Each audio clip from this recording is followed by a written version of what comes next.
Islam mengajarkan mathaluhum fit Taurat wa mathaluhum fil Injil kazar'in. Islam itu seperti tanaman, maka ya tanam gitu aja. La kazar'in akhraja syat'ahu fa azarahu fastaghladha fastawa ala suqih ya'jibu zurra aliyaghidha bihimul kuffar. Tanaman yang anak sama mboknya hamil bareng itu padi, dan beranak berbuah bareng itu ya padi itu. Nah, maka nanamnya seperti nanam padi gitu aja orang dulu. Makanya untuk menanam ya ditanam tidak di atas tanah, bawah tanah, agar nggak ribet. Maka kemudian setelah ditanam Allah pangeran, ya pangeran Diponegoro, musola langgar di bawah aja. Setelah ditanam kemudian bikin simbol lir-lir tandure bosu milir. Apakah tanaman padinya sudah tumbuh? Sudah. Nah itu tak ijo royo-royo tak senggo manten anyar, maka pakai tandur istilahnya. Nah itu kemudian jadi kalimat sandi. Kalau ada orang masuk ke Majapahit dicegat sama Raden Husein, kamu masuk Majapahit ini tandurmu gimana? Oh tandurku sudah tumbuh ijo royo-royo. Oh ini mesti Islam. Tandurmu piye? Entek bathok wereng. Oh ini enggak Islam. Bawa blimbing ya, tapi di sana nggak bisa manjat, terlalu lunyu. Oh ini Islam. Enggak blimbing enggak, entek bathok codot ora Islam gitu. Telik sandi zaman Majapahit. Bahasanya sederhana, ngingetin raja ya tidak langsung dengan kamu apa ya, enggak, cuman paling gundul-gundul pacul. Gundul itu sirah, kepala, pemimpin. Pacul barang papat tidak boleh ucul karena kepala punya barang 4, mata, hidung, mulut, telinga. Telinga untuk mendengar, hidung untuk mencium, mulut untuk ngomong.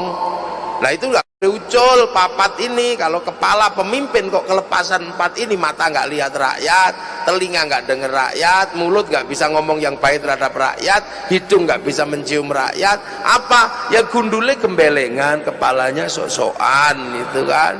Nah gundul yang gembelengan nyunggi wakul, nyunggi amanah kok gembelengan, wakulnya gelempang, amanahnya kocar kacir. Nggak bisa karena waktu itu mau coba itu.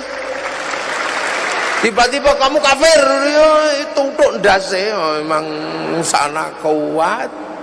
Nah, mekanisme itu lahirlah mekanisme pembelajaran Islam secara sosiologi, antropologi yang kemudian dikenal dengan lembaga yang namanya pesantren. Nah, ini pesantren ini makanya nggak ada aneh-aneh. Nah, pesantren ini akhirnya kembali lagi. Ini loh yang disebut konsep laqad khalaqnal insana fi ahsani taqwim, tapi ahsani taqwim versi Indonesia. Maka ajarkanlah amanu wa amilus sholihat, tapi amanunya orang Indonesia berliku-liku karena ketemu dengan warasatul anbiya, budaya Nusantara berliku-liku. Imannya sahabat ketemu Rasul langsung enak, imannya tabiin, imannya kita belok-belok panjangnya luar biasa. Ibarat sirotol mustaqim, sirotol ladinanya banyak.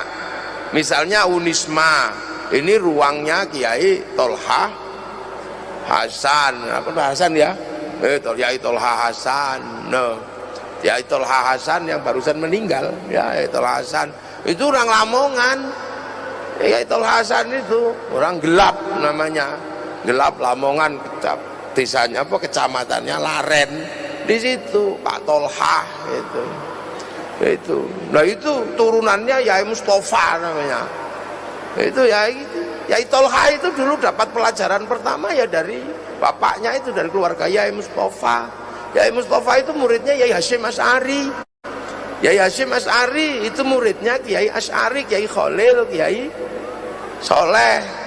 Berliku, Yai Asy'ari ketemu Iman, ketemu Yai Khairon Purwodadi. Kalau nggak ketemu Yai Khairon mungkin juga nggak iman. Nah Yai Khairon bisa ketemu Yai Abdul Wahid Solotigo. Yai Abdul Wahid Solotigo ketemu Yai Abdul Halim Boyolali. Yai Abdul Halim Boyolali ketemu sama Yai Sufyan di Tuban. Yai Sufyan muridnya Kiai Jabar Tuban. Yai Jabar muridnya Kiai Abdurrahman Lasem, muridnya Mbah Abdul Halim Benowo. Mbah Benowo ini belajar sama Mbah Cokrojoyo Sunan Geseng. Sunan Geseng belajar pada Sunan Kalijogo. Sunan Kalijogo belajar pada Sunan Bonang. Sunan Bonang meliku-liku imannya belajar pada Sunan Ampel, Sunan Ampel belajar pada Mbah Ibrahim Asmoro Kondi, belajar pada Syekh Jumatil Kubro. Syekh Jumatil Kubro atau Jamaluddin Al-Husaini Al-Kabir belajar pada namanya Sayyid Muhammad Pase, belajar pada Sayyid Ahmad Jalaluddin Campa, belajar pada Sayyid Abdul Malik Mongol, belajar pada Sayyid Alawi Amil Fakih, belajar pada Sayyid Ahmad Sokhib Mirbat, belajar pada Sayyid Ali Khalid Qosam, belajar pada Sayyid Alwi, belajar ke Sayyid Muhammad, belajar ke Sayyid Alwi, belajar ke Sayyid Ahmad Al-Muhajir, belajar ke Sayyid Isa, belajar ke Sayyid Ubaidillah, belajar ke Sayyid Muhammad, belajar ke Sayyid Ali Uraidi, belajar pada Sayyid Ja'far Shodiq, belajar pada Sayyid Bakir, belajar pada Sayyid Ali Zainal Abidin, belajar pada Sayyidina Hasan Husain, belajar pada Sayyidina Ali. Lah ini yang belajar langsung ke Rasulullah Muhammad sallallahu alaihi wasallam. Jadi ahli sunnah wal jamaah kita ini belok sampai ketemu wal jamaah tanah Jawa, tanah Nusantara. Maka coraknya itu lah, kita ini lakot kholaqnal insana fi aksani takwim, tapi aksani takwimnya Indo ini pesek-pesek gini. Iyalah, makanya harus diajarkan amanu wa amilus sholihat. Akhirnya terbentuklah konsep amanu wa amilus sholihat lewat pendidikan pesantren. Tapi para wali dulu nggak lupa amanu wa amilus sholihat harus mendapatkan jaminan keamanan. Jaminan keamanannya apa?